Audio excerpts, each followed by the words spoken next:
Congress party చేతగానితనం వల్ల నల్లగొండ జిల్లా ఎడారిగా మారిందన్నారు మాజీ మంత్రి సూర్యాపేట ఎమ్మెల్యే జగదీష్ రెడ్డి. కృష్ణా ప్రాజెక్టులను కాంగ్రెస్ దద్దమ్మలు కేంద్రానికి ధారాదత్తం చేశారని ఆయన ఆరోపించారు. 10 ఏళ్లుగా కేంద్రం ఎంత ఒత్తిడి చేసినా కేసీఆర్ బీఆర్ఎస్ పార్టీ తలొగ్గలేదంటున్న జగదీష్ రెడ్డితో మా ప్రతినిధి రాము ఫేస్ టు ఫేస్.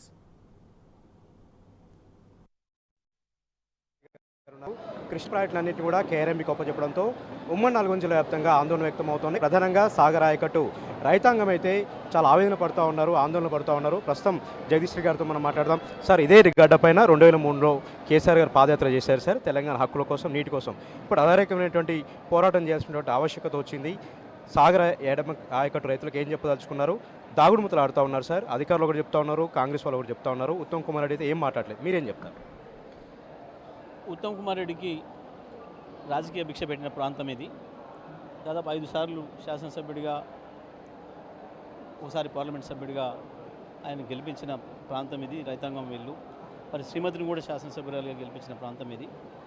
మరి ఇటువంటి ప్రాంతానికి శాశ్వతంగా ద్రోహం జరిగే పనికి ఎందుకు పాల్పడ్డారో సమాధానం చెప్పాల్సిన బాధ్యత ఉత్తమ్ కుమార్ రెడ్డి గారి పైన ఉంది. ఉత్తమ్ కుమార్ రెడ్డి గారికి తెలిసి జరిగిందా, తెలియక జరిగిందా, ముఖ్యమంత్రి నిలదీస్తాడా, ఎందుకు జరిగింది ఈ పొరపాటు అనేది సమాధానం చెప్పాల్సిన బాధ్యత మాత్రం తప్పకుండా ఉత్తమ్ కుమార్ రెడ్డి పైన ఉంది. ఇకపోతే తప్పకుండా తెలంగాణ హక్కులకు ఎప్పుడు భంగం వాటిల్లినా దానికి కాపులాదారుగా నిలిచేవాడు కేసీఆర్ గారు మాత్రమే.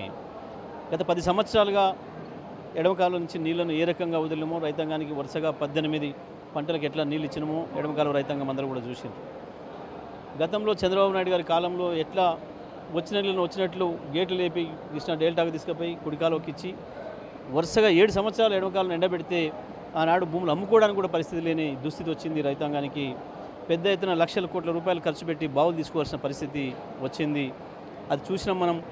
ఆనాడు కూడా ఒక్క తడి నీళ్ళు ఇస్తే బతికిపోతాయి, మన లక్షలాది ఎకరాలు మా పంట పొలాలు కడుపు నిండుతున్నది, ఇవ్వమని చెప్పి అడిగితే చంద్రబాబు నాయుడు స్పందించలేదు.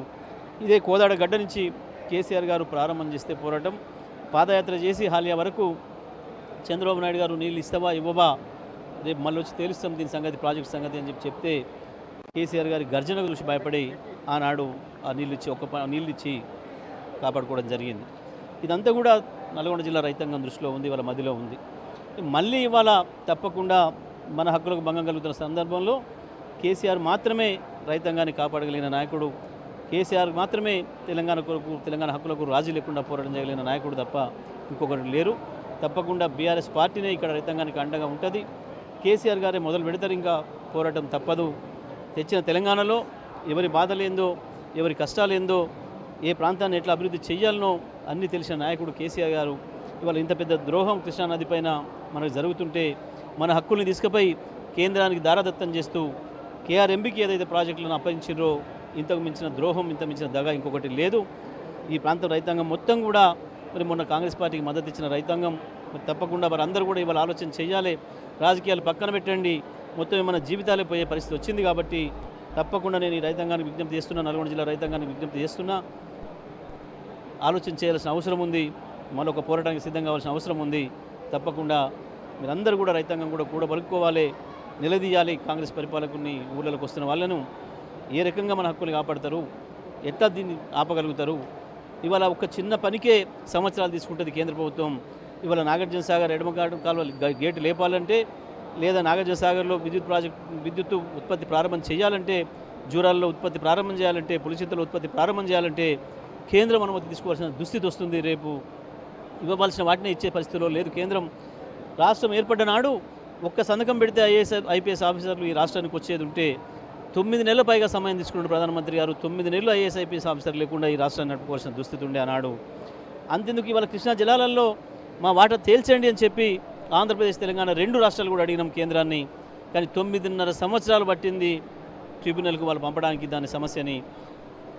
ఒక ట్రిబ్యునల్కు పంపించడం కొరకు, ఒక సంతకం పెట్టడం కొరకే 9.5 సంవత్సరాలు తీసుకున్న కేంద్ర ప్రభుత్వం రేపు నీళ్ళు వదలాల్సిన సందర్భం వస్తే ఇక్కడ మంచినీటి అవసరాలు ఏంది, ఇక్కడ వ్యవసాయ అవసరాలు ఏంది, కేంద్ర ప్రభుత్వానికి ఏం తెలుస్తుంది? సాగర్ ఆయకట్టు అంతా కూడా ఇప్పటికే అప్రమత్తంగా ఉండాలి. ఒక ప్రమాదం పొంచి ఉంది. కేఆర్ఎంబీ ప్రాజెక్టును అప్పచెప్పడం అనేది పెద్ద ప్రమాదంగా చెప్తా ఉన్నారు.